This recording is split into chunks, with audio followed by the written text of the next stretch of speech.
Jemaat yang dikasihi Kristus, selamat pagi. Salam sejahtera bagi kita semua. Pemberita firman dan pelayan yang bertugas menyambut dengan sukacita kehadiran saudara-saudara untuk beribadah di hari Minggu kelima sesudah Pentakosta. Di dalamnya kita mensyukuri atas ulang tahun ke-26 dari Yayasan Diakonia GPIB. Kiranya ibadah ini menjadi perjumpaan yang akrab dengan Tuhan dan sesama. Perayaan penuh sukacita dan ucapan syukur yang jujur kepada Tuhan sehingga kita pun diberkatinya. Pemberita firman dalam ibadah hari ini adalah Ibu Pendeta Esterina Manusiwa, Ketua Majelis GPIB Sangkakala di DKI Jakarta. Diakonia atau pelayanan bersama dengan koinonia atau persekutuan dan marturia atau kesaksian adalah 3 tugas misioner gereja yang saling terkait dan mempengaruhi. Melalui persekutuan ini, warga gereja dilengkapi untuk melayani dan bersaksi tentang Yesus Kristus. Diakonia dan kesaksian yang dilakukan dengan tekun dan terarah akan memperkokoh fondasi dan bangunan persekutuan.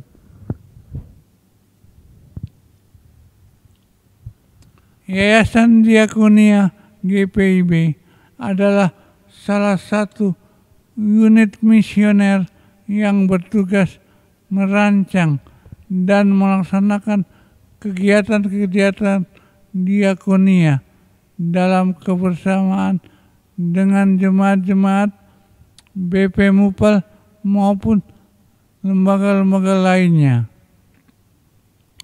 Sehingga pelayanan dan misi Allah melalui GPIB makin terjangkau banyak orang yang terasing dan terpinggirkan di luar gereja, bahkan yang antipati terhadap gereja.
Hari syukur Yayasan Diakonia ke-26 tahun ini, seluruh warga GPIB diajak untuk makin meningkatkan kepedulian dan peran nyata di bidang diakonia yang tidak hanya bersifat karitatif, tapi terlebih bersifat reformatif dan transformatif.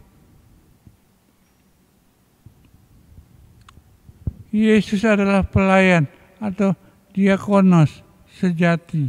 Dia melayani dengan menyerahkan diri dan hidupnya. Dia mengangkat, menyelamatkan, memulihkan, dan membaharui hidup kita dan semua ciptaannya agar menjadi ciptaan baru. Kita juga hadir dan berdiakonia seperti Yesus. Jemaat, marilah kita berdiri menyambut firman Tuhan yang hadir di tengah-tengah persekutuan kita.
Pertolongan kita adalah dalam nama Tuhan yang menjadikan langit dan bumi. Amin.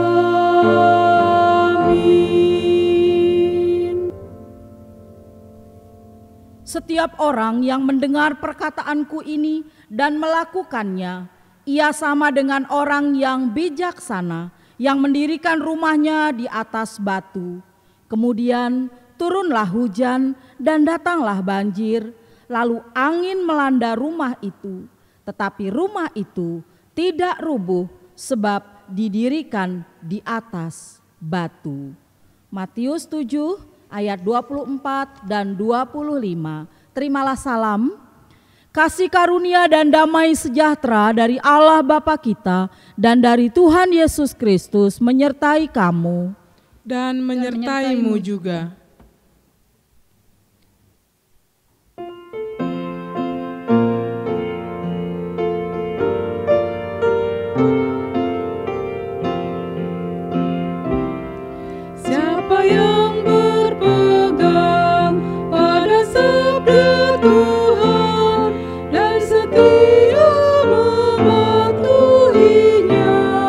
Hidupnya mulia dalam cahaya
Jemaat yang dikasihi Kristus, di hadapan Allah yang Maha Tahu, mari kita tunduk dalam penyesalan untuk mengaku kesalahan dan dosa-dosa kita.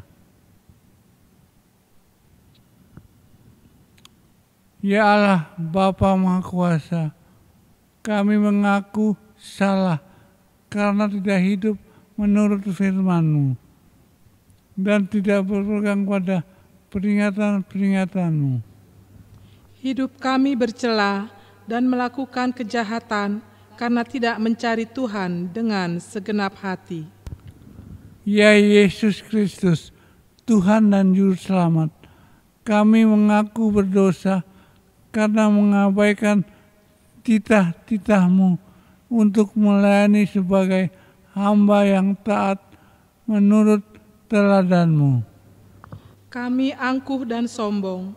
Kami lebih mengikuti keinginan hati dan tidak berpegang pada ketetapan-ketetapan-Mu. Egoisme dan kepentingan diri membuat kami kurang peduli kepada sesama yang lemah, miskin, dan tersisih.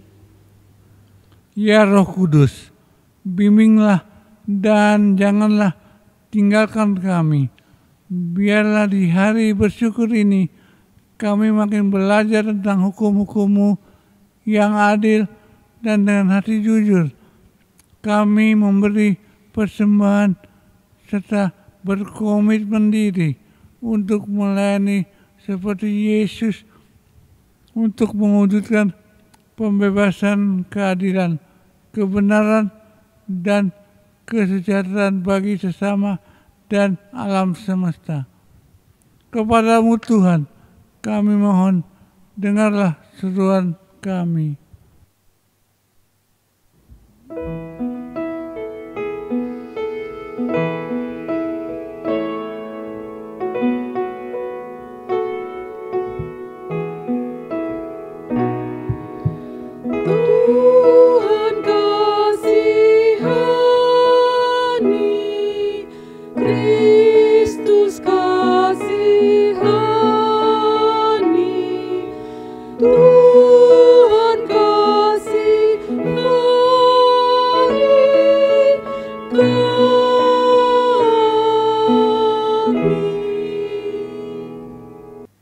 Kepada setiap orang yang telah mengaku dosa dan bertobat, disampaikan berita anugerah pengampunan seperti tertulis dalam Mazmur pasal 32 ayat 1 dan 2. Mazmur 32 ayat 1 dan 2 yang menyatakan, berbahagialah orang yang diampuni pelanggarannya, yang dosanya ditutupi. Berbahagialah manusia yang kesalahannya tidak diperhitungkan Tuhan dan yang tidak berjiwa penipu.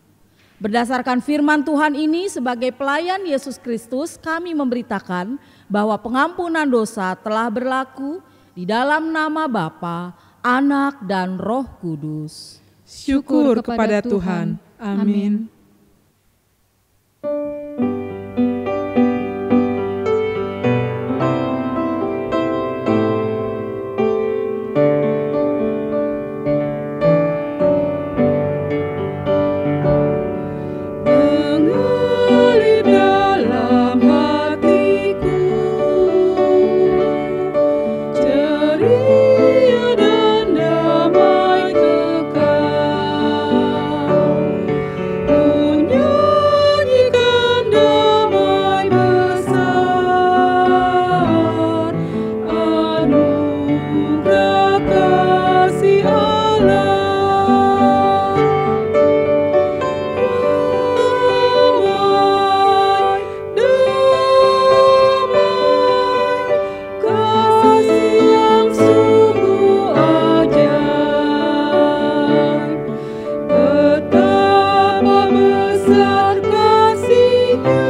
Sebagai orang-orang yang telah diampuni dan dikuduskan, marilah kita berdiri. Kita akan mendengarkan perintah hidup baru seperti yang tertulis dalam 2 Korintus 8 ayat 1 sampai dengan 7. 2 Korintus 8 ayat 1 sampai dengan ayat 7. Firman Tuhan, saudara-saudara, kami hendak memberitahukan kepada kamu tentang kasih karunia yang dianugerahkan kepada jemaat-jemaat di Makedonia. Selagi dicobai dengan berat dalam pelbagai penderitaan, sukacita mereka meluap, dan meskipun mereka sangat miskin, namun mereka kaya dalam kemurahan. Aku bersaksi bahwa mereka telah memberikan menurut kemampuan mereka, bahkan melampaui kemampuan mereka. Dengan kerelaan sendiri mereka meminta dan mendesak kepada kami, supaya mereka juga beroleh kasih karunia untuk mengambil bagian dalam pelayanan kepada orang-orang kudus. Mereka memberikan lebih banyak daripada yang kami harapkan. Mereka memberikan diri mereka pertama-tama kepada Allah, kemudian oleh karena kehendak Allah juga kepada kami. Sebab itu kami mendesak kepada Titus supaya ia mengunjungi kamu dan menyelesaikan pelayanan kasih itu sebagaimana ia telah memulainya. Maka sekarang sama seperti kamu kaya dalam segala sesuatu, dalam iman, dalam perkataan, dalam pengetahuan, dalam kesungguhan untuk membantu, dan dalam kasihmu terhadap kami, demikianlah juga hendaknya kamu kaya dalam pelayanan kasih ini. Roh Kudus menolong kita untuk mewujudkan kemuliaan Allah dalam seluruh hidup dan kesaksian kita di dunia.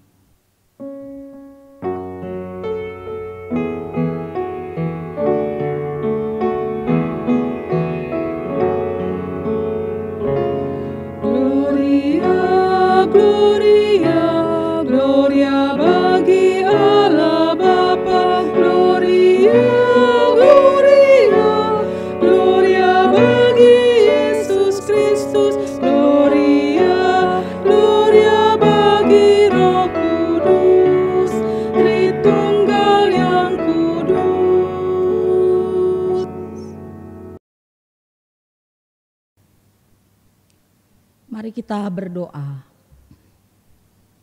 Ya Allah, sumber kebenaran,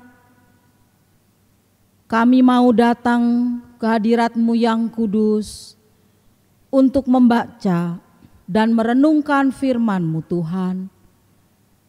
Oleh karena itu, karuniakanlah kepada kami kuasa Roh Kudus yang dapat membimbing kami, agar kami dapat mendalami kebenaran firman-Mu, dan ajarlah kami untuk kami melakukan kebenaran firman-Mu itu dalam hidup beriman kami.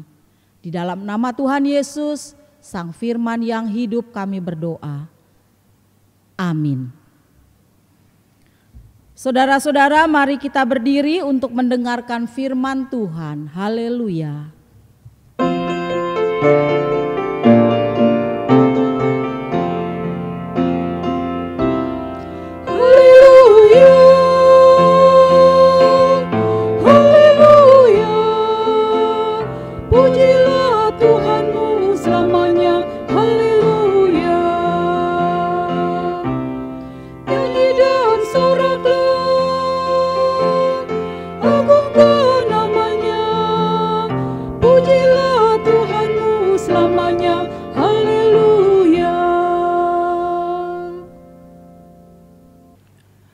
Bacaan Alkitab hari ini terambil dari Hakim-Hakim 2 ayat 6 sampai 16 yang menyatakan, setelah Yosua melepas bangsa itu pergi, maka pergilah orang Israel itu masing-masing ke milik pusakanya untuk memiliki negeri itu. Dan bangsa itu beribadah kepada Tuhan sepanjang zaman Yosua dan sepanjang zaman para tua-tua yang hidup lebih lama daripada Yosua dan yang telah melihat segenap perbuatan yang besar yang dilakukan Tuhan bagi orang Israel. Dan Yosua bin Nun, hamba Tuhan itu, mati pada umur 110 tahun. Ia dikuburkan di daerah milik pusakanya di Timnat Heres, di pegunungan Efraim, di sebelah utara Gunung Gas. Setelah seluruh angkatan itu dikumpulkan kepada nenek moyangnya, bangkitlah sesudah mereka itu angkatan yang lain yang tidak mengenal Tuhan ataupun perbuatan yang dilakukannya bagi orang Israel. Lalu orang Israel melakukan apa yang jahat di mata Tuhan dan mereka beribadah kepada para Baal. Mereka meninggalkan Tuhan Allah nenek moyang mereka yang telah membawa mereka keluar dari tanah Mesir, lalu mengikuti Allah lain dari antara Allah bangsa-bangsa di sekeliling mereka dan sujud menyembah kepadanya sehingga mereka menyakiti hati Tuhan. Demikianlah mereka meninggalkan Tuhan dan beribadah kepada Baal dan para Asitoret. Maka bangkitlah murka Tuhan terhadap orang Israel. Ia menyerahkan mereka ke dalam tangan perampok dan menjual mereka kepada musuh di sekeliling mereka, sehingga mereka tidak sanggup lagi menghadapi musuh mereka. Setiap kali mereka maju, tangan Tuhan melawan mereka dan mendatangkan malapetaka kepada mereka, sesuai dengan apa yang telah diperingatkan kepada mereka oleh Tuhan dengan sumpah, sehingga mereka sangat terdesak. Maka Tuhan membangkitkan hakim-hakim yang menyelamatkan mereka dari tangan perampok itu. Demikian pembacaan Alkitab. Hendaklah firman Tuhan dengan segala kekayaannya diam di dalam hatimu dan ucaplah syukur kepada Allah.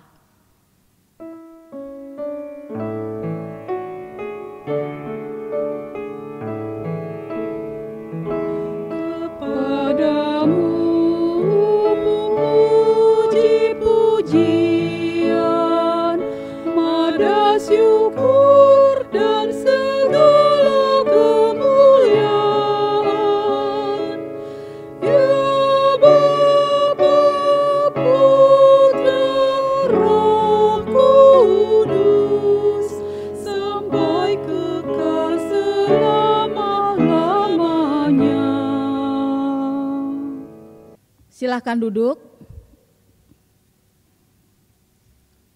Saudara-saudara yang dikasihi dan yang mengasihi Tuhan Yesus, ada pepatah mengatakan, seekor keledai tak akan jatuh pada lubang yang sama sebanyak 2 kali. Pepatah ini hendak menegaskan bahwa binatang yang dianggap paling bodoh bisa belajar dari pengalamannya, sehingga dia tidak mengulangi lagi kesalahannya. Bila binatang saja, dalam hal ini keledai, bisa seperti itu, apalagi kita manusia. Sebab apa? Sebab manusia jauh lebih cerdas daripada binatang keledai itu tadi. Namun sayangnya walaupun manusia ini cerdas, dia bisa saja keras kepala, bisa saja dia tegar tengkuk, bahkan terus mengulang kesalahannya yang sama. Itulah yang dialami saudara-saudara juga oleh bangsa Israel. Dia mengulang kesalahan yang satu, kemudian bertobat, mengulang lagi kesalahan yang sama, bertobat, begitu seterusnya.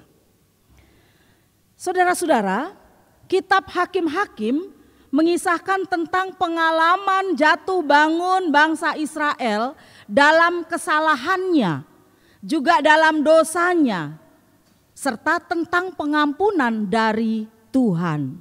Ketika pada saat itu bangsa Israel menyadari dia bersalah, ketika dia pada saat itu menyadari bahwa dia berdosa.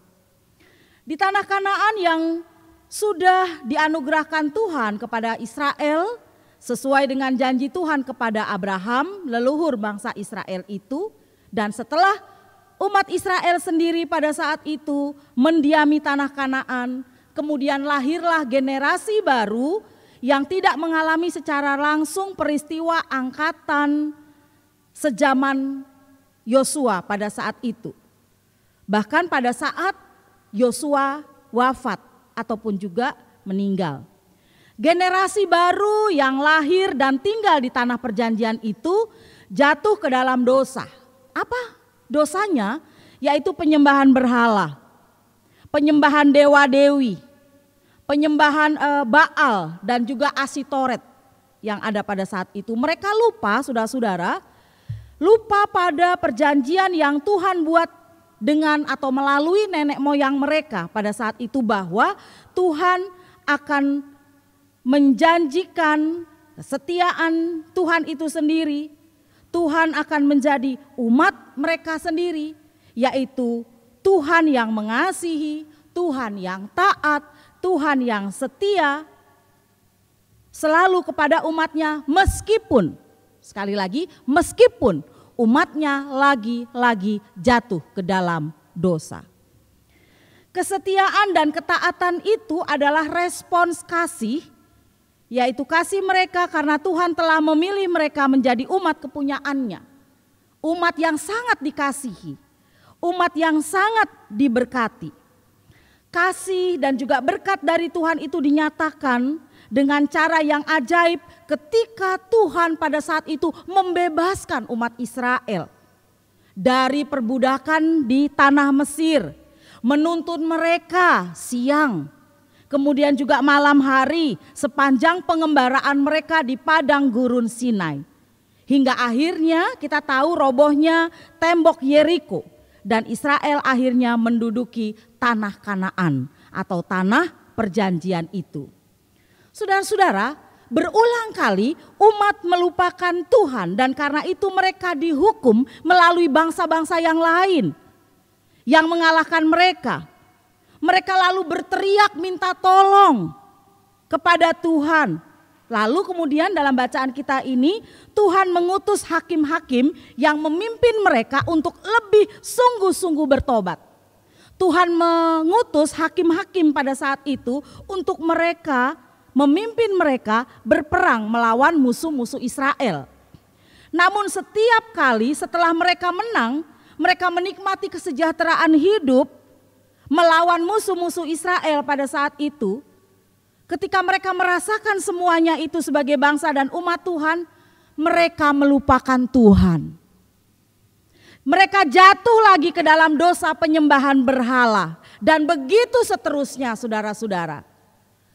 Kalau Bapak Ibu Saudara, khususnya anak-anak pemuda ya, ingat tuh jatuh bangun, ya, jatuh bangun lagu dangdut, jatuh bangun. Nah, umat Israel pada saat seperti itu, padahal mereka pada saat itu sudah diingatkan melalui para hakim yang diutus ataupun juga dipilih oleh Tuhan.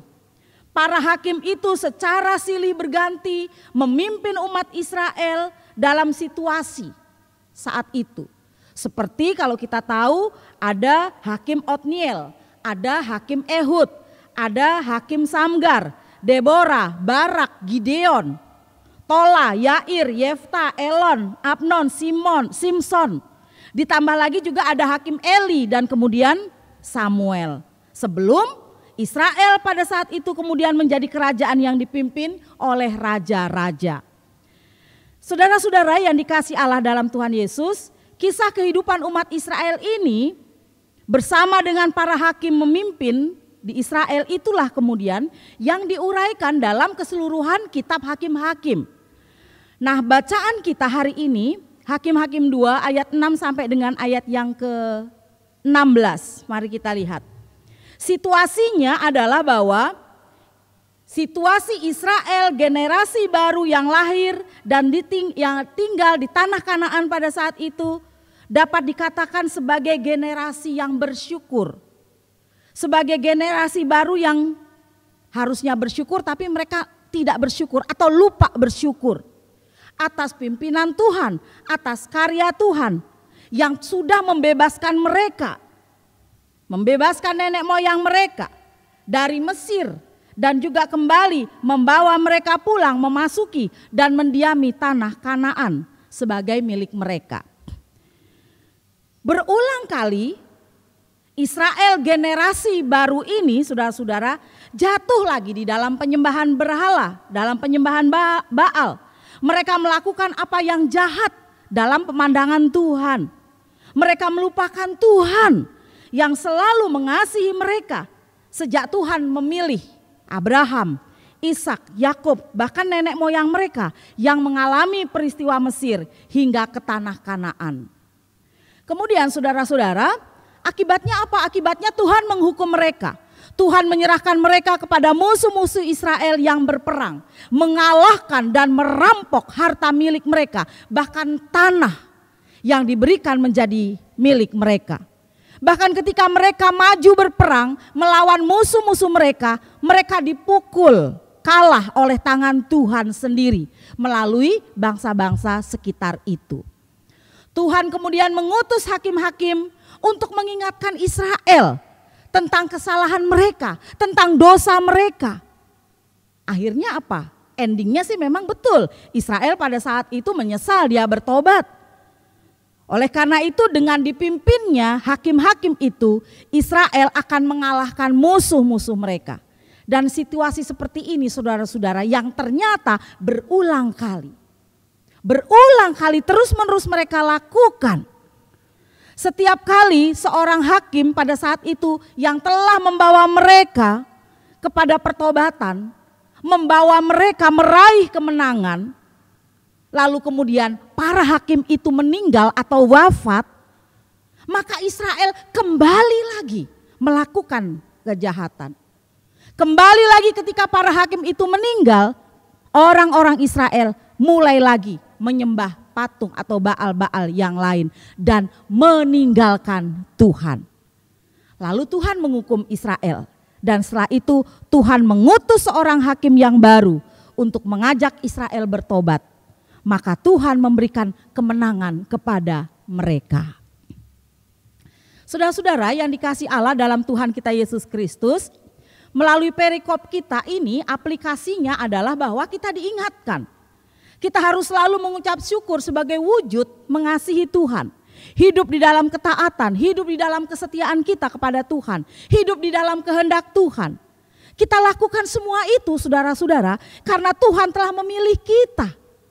Kita telah dipilihnya menjadi miliknya, menjadi umat kepunyaannya. Umat yang dikasihi, umat yang disayangi, umat yang ditebus, umat yang dipeliharanya sepanjang waktu. Oleh sebab itu kita diingatkan di sini bagaimana kita mengucap syukur atas segala kasih sayang yang Dia berikan kepada kita. Kemudian aplikasi yang kedua, kita belajar bahwa di dalam kasih Tuhan yang tidak menghendaki kita hilang, Tuhan tidak menghendaki kita binasa saudara-saudara di dunia ini, Dia tidak ingin itu. Oleh sebab itu kita diajak terus-menerus dalam tegurannya, dalam saapaannya, kita bahkan diingatkan terus. Bahkan saudara-saudara, kalau kita diingatkan sekali, diingatkan kedua kali, tetap nggak berubah, tetap nggak bertobat, masih hidup di dalam kegelapan, masih hidup di dalam kesalahan, masih hidup di dalam kejahatan, dan masih hidup di dalam dosa, maka firman Tuhan ini tentunya juga menjawab kehidupan kita. Tuhan akan menghukum kita. Caranya seperti apa kita tidak tahu.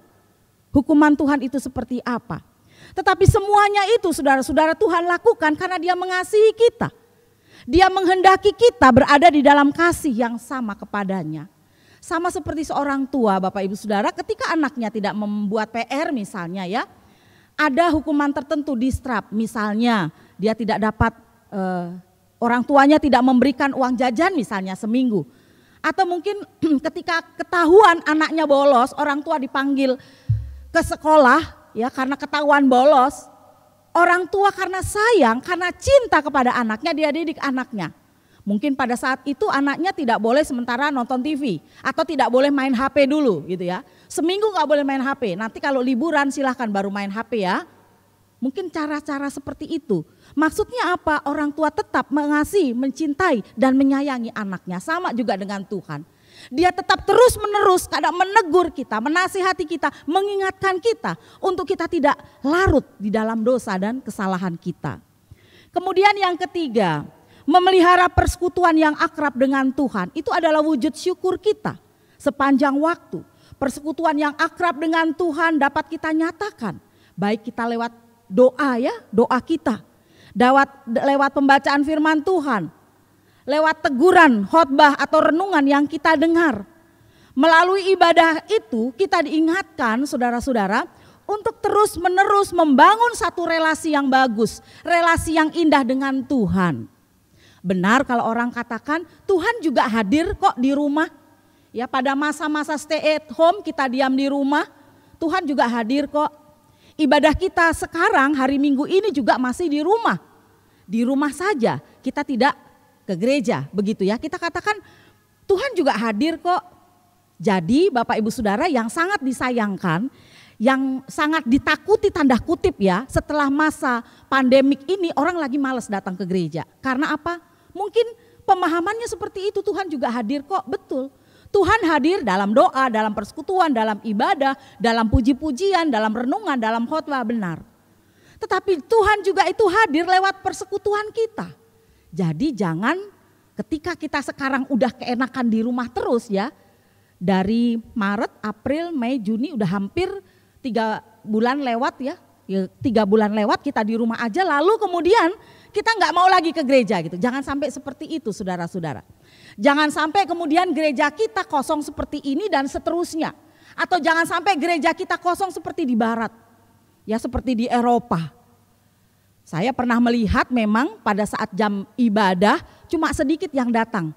Yang hadir yang masuk di gereja tuh yang tuir-tuir. Nah, yang usia lansia, yang PKLU, anak mudanya kemana? Nggak ada saya lihat. Padahal gedung gerejanya megah, bagus, indah saudara-saudara. Tapi ketika melihat di dalamnya hanya beberapa orang bisa dihitung dengan jari. Tentu kita tidak ingin seperti itu saudara-saudara. Kita tetap ingin bahwa gereja kita ini juga penuh nantinya setelah masa pandemik COVID-19 berakhir. Oleh sebab itu bagaimana aplikasi yang ketiga ini kita mau memelihara persekutuan kita yang akrab dengan Tuhan. Kita nanti masuk di dalam tatanan new normal, di dalam peribadahan yang baru, ya mungkin dalam suasana yang baru, dalam arti kita beribadah seperti biasa, tetapi ada aturan-aturan yang baru yang tetap terus masih kita pegang. Apa itu?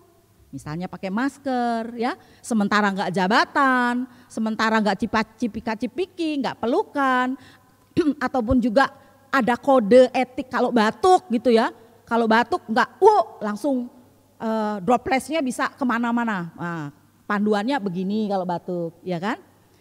Cuci tangan yang bersih, sekarang pun jadi sedikit-sedikit cuci tangan, itu sudah kebiasaan. Kebiasaan yang baik, yang positif, oke, silahkan kita kembangkan terus. Tetapi yang saya katakan tadi kemudian jangan sampai ketika kita sudah keenakan di rumah, semuanya serba virtual, semuanya serba online, lalu nggak perlu lagi tuh ke gereja, nggak perlu lagi tuh bikin ibadah pelekat di gereja misalnya ya, atau di GSG, nggak perlu tuh lagi. Jangan sampai seperti itu saudara-saudara. Kita tetap memelihara persekutuan kita dengan indah. Ya, di dalam cinta kasih sayang Tuhan. Sebab itu yang juga Tuhan kehendaki. Jangan seperti orang Israel ketika ditegur oleh para hakim, mereka bertobat, mereka sadar. Tapi ketika para hakim itu meninggal dunia, balik lagi. Dalam kehidupan mereka yang lama, dalam kehidupan mereka yang jahat dan tidak berkenan di hadapan Tuhan. Kemudian aplikasi yang terakhir, kita anak-anak Tuhan adalah umat Tuhan masa kini. Yang dikasihi Tuhan dan harus mengasihi Tuhan dengan setia, dengan taat kepada Tuhan. Itu adalah wujud syukur kita. Kita mengasihi Tuhan karena Dia adalah sang pemberi kehidupan kita. Berapa banyak saudara-saudara udara yang kita hirup? Banyak sekali ya. Kalau kita pakai tabung oksigen, nah saya nggak tahu tuh tabung oksigen harganya berapa, mahal. Ya tapi ini kita dikasih oleh Tuhan gratis, cuma-cuma. Ya kita bernapas, aduh puji Tuhan pagi buka mata bisa melihat sekeliling kita. Puji Tuhan bisa mendengar kicauan burung. Puji Tuhan bisa melihat matahari terbit dan sebagainya dan sebagainya. Jadi kita diminta oleh Tuhan bagaimana sebagai umat ciptaan Tuhan kita harus mengasihi Tuhan dengan setia dan taat kepada Tuhan, dan kita wujud nyatakan itu dalam keseharian kita. Jangan lupa bersyukur. Jangan lupa mengucap syukur. Mengucap syukur seperti apa? Banyak saudara-saudara, lewat puji-pujian, lewat nyanyi gitu ya. Mengucap syukur lewat kita melayani Tuhan secara online seperti ini. Mengucap syukur juga mungkin bisa berbagi berkat dengan orang lain yang membutuhkan. Sembako misalnya ya, dalam seminggu atau 2 minggu ini dapat sembako. Di situ tulisannya bantuan presiden, gitu kan. 25 kilo beras. Ini saya nih dapat nih. Terus kemudian ada juga di situ tulis bantuan presiden. Sembakonya ada beras, ada minyak, ada beberapa banyak. Jadi saya lihat, banyak juga nih, gitu kan. Nah, apa salahnya sebagai wujud syukur kita kepada Tuhan, kita juga bisa membagikan yang kelebihan itu kepada orang lain yang membutuhkan. Siapa saja yang perlu kita bagi, kita sendiri yang tahu, ya. Mungkin Bapak Ibu Saudara nggak tahu dan nggak perlu kasih pengumuman. Wah, ini saya udah ngasih ini, udah memberi ini, ya. Jangan. Tetapi ketika kita mau membantu, ketika kita mau menolong orang lain, di tengah-tengah begitu tadi ya, kelebihan kita, bahkan mungkin di tengah-tengah kecukupan kita dan kekurangan kita, puji Tuhan. Orang bisa menerimanya juga dengan ucapan syukur, terima kasih. Mungkin buat kita ya tidak senilai cuma begini aja kok. Tapi jangan lupa buat orang lain itu besar sekali manfaatnya. Oleh karenanya di catatan yang keempat atau aplikasi yang keempat ini, yaitu bagaimana saudara dan juga saya yang selalu mengasihi Tuhan kita, yang selalu mencintai Tuhan kita mau taat setia kepada Tuhan. Dan itu boleh kita wujudkan dalam sikap hidup, perbuatan baik kita yang nyata dan yang berkenan kepada Tuhan. Amin. Saat teduh selesai.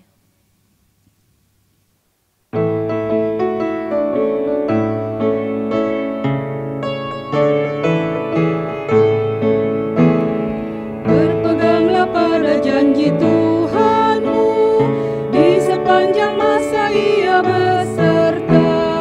Angkatlah pujian-puji nama-Nya, berpeganglah pada janji-Nya.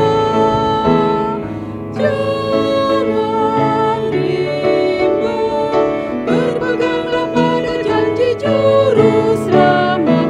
Jangan bimbang, percaya pada janji Tuhanmu.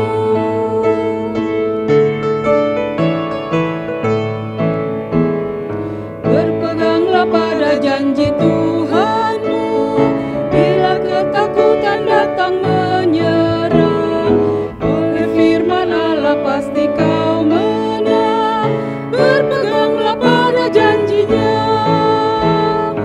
Jangan bimbang, berpeganglah pada janji Juru Selamat.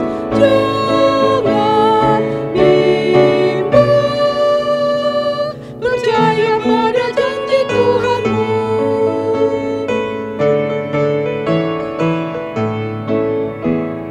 Berpeganglah pada janji Tuhanmu, karena kau dibasuh oleh darah-Nya.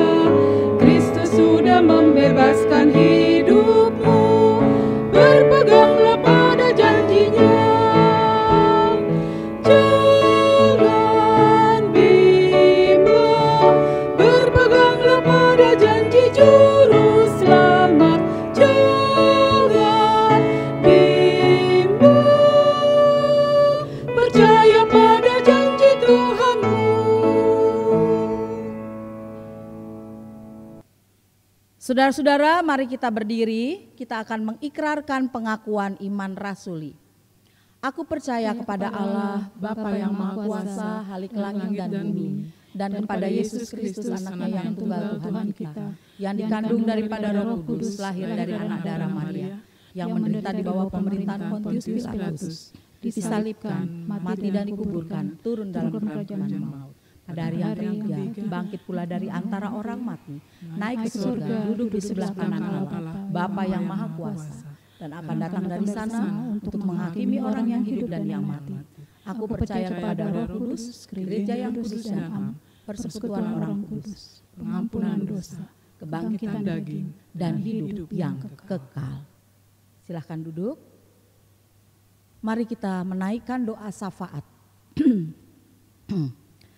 Bapa Sorgawi, terima kasih karena firman-Mu mengingatkan kami, teguran, sapaan lewat para hakim, untuk kami hidup mensyukuri kehidupan yang Tuhan berikan kepada kami, dengan cara kami setia, kami taat, melakukan semua kebenaran firman-Mu.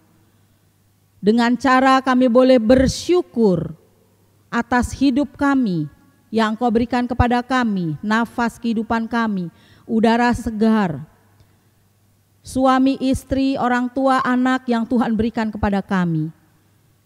Kami juga boleh bersyukur ketika kami juga memiliki persekutuan yang indah di tengah kami jemaat GPIB Sangkakala. Meskipun dalam situasi seperti ini kami masih tetap beribadah secara online. Namun Tuhan, setelah pandemi COVID berakhir ini, kami boleh kembali bersekutu. Kami boleh kembali datang kepada Tuhan lewat ibadah kami. Bapa Surgawi, lewat doa syafaat ini Engkau memberkati bangsa dan negara kami Indonesia yang kami cintai. Tuhan Yesus menyayangi para pemimpin kami, memberikan roh hikmat bagi mereka. Tuhan Yesus juga menganugerahkan keselamatan bagi para pemimpin kami dalam mereka menjalankan tugas-tugasnya.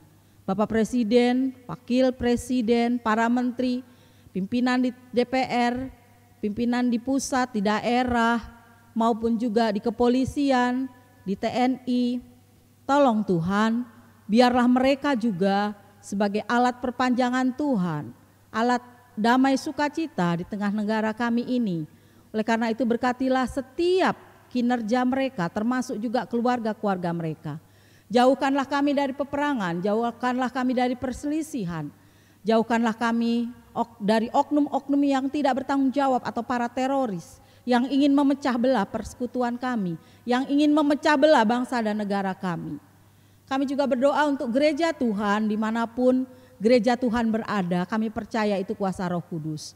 Termasuk juga GPIB di tingkat sinodal, juga di Musyawarah Pelayanan Jakarta Barat, jemaat kami Sangkakala, presbiter, ke-6 pelayanan kategorial, panitia, komisi, jemaat sektor 1 dan 2, serta juga Tuhan pegawai yang bekerja. Lindungi dan sertai kami, jauhkan semua Tuhan dari COVID-19. Kadang-kadang kami harus bersosialisasi, kadang-kadang kami harus keluar rumah untuk melakukan kegiatan-kegiatan kami. Tolong Tuhan, jauhkanlah penyakit itu dari tubuh kami. Biarlah kami juga punya kekebalan tubuh, imun yang bagus dalam tubuh kami Tuhan. Meskipun kami harus berhadapan dengan banyak orang, biarlah kami boleh kuat.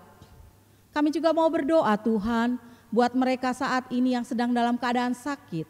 Tuhan Yesus sembuhkan dalam pemulihan Bapak Donar Silitonga maupun juga Bapak Penatua Daniel Lepar.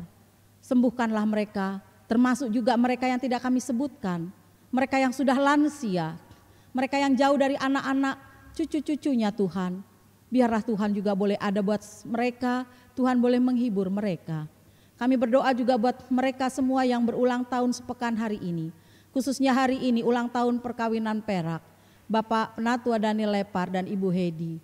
Tuhan Yesus juga memberkati keluarga Bapak Lepar. Termasuk kami juga Tuhan di tengah-tengah keluarga kami masing-masing.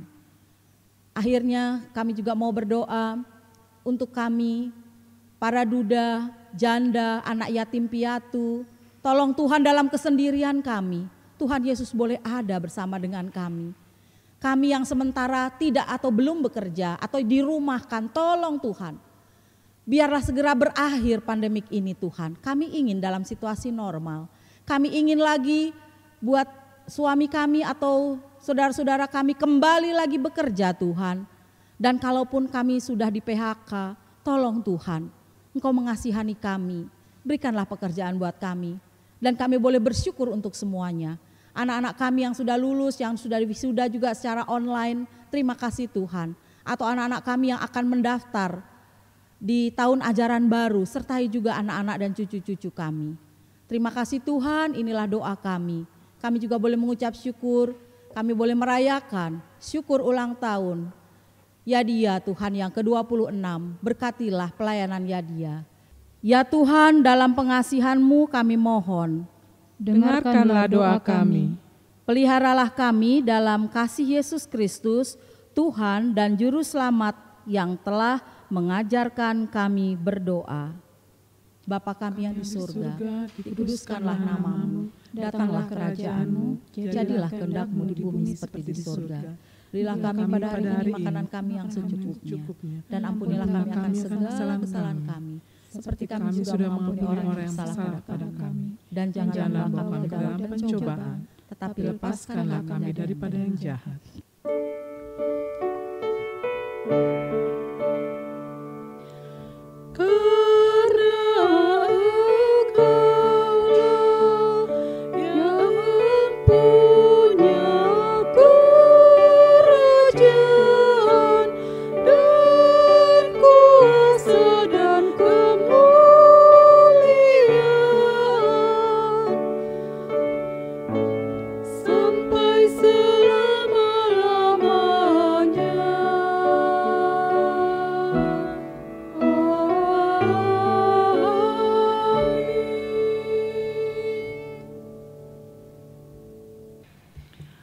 Jemaat, marilah mengucap syukur kepada Tuhan dengan memberi persembahan kepadanya.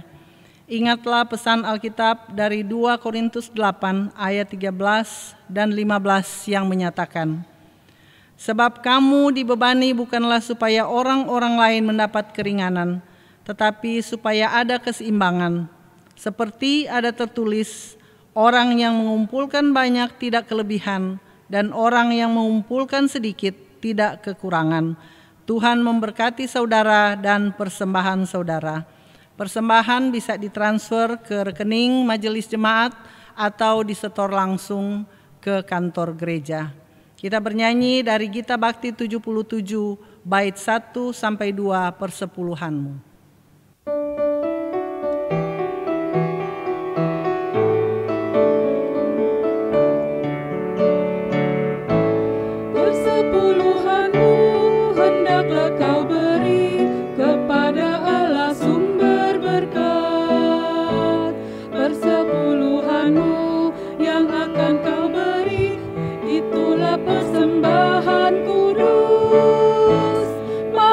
Memberi persepuluhanmu dari hasil jerih payahmu. Apa yang kau beri kepada Tuhanmu, Dialah sumbernya. Persepuluhan bagi Allahmu, beri dengan setulus hatimu. Janganlah kau khawatir akan hari esokmu, Ia menjagamu. Persepuluhan dari tanganmu, asalnya juga dari Tuhanmu, dan Ia sanggup melipat gandakan yang kau beri, itulah janjinya.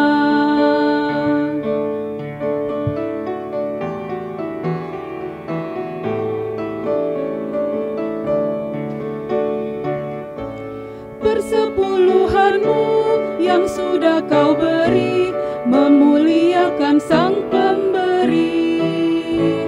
Persepuluhanmu yang sudah kau beri menjamin hidup sesamamu. Persepuluhanmu yang sudah kau beri menjadi akta di hidupmu. Percayalah teguh, Tuhan Sang Pemberi menjamin hidupmu. Persepuluhan bagi Allahmu, beri dengan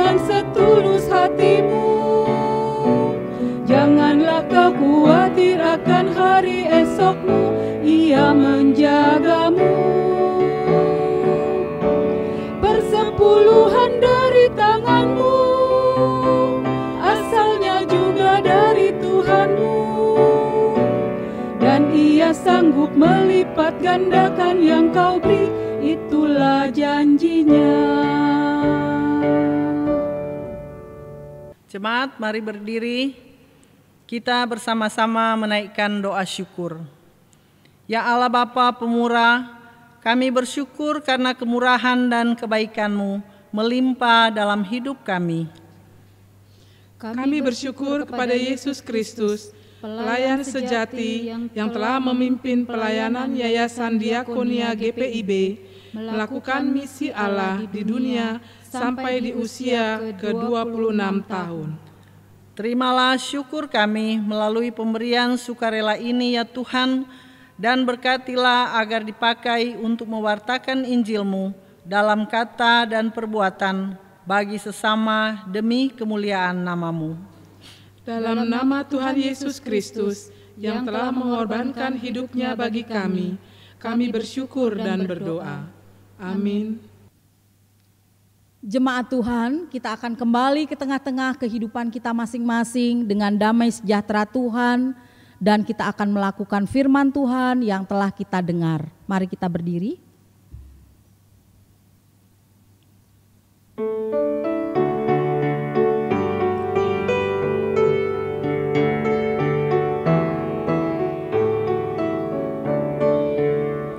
Hai umat Tuhan, jelikanlah matamu, dengarlah tangis dan ratap yang tertindas. Mari berjuang, entaskanlah kemiskinan, jangan biarkan sesamamu terlantar. Bergandeng tanganlah, satukan hatimu, nyatakanlah Kristus dalam karya hidupmu. Tolonglah yang lemah, hiburkan yang sedih, tanda syukur dalam Kristus Tuhanmu.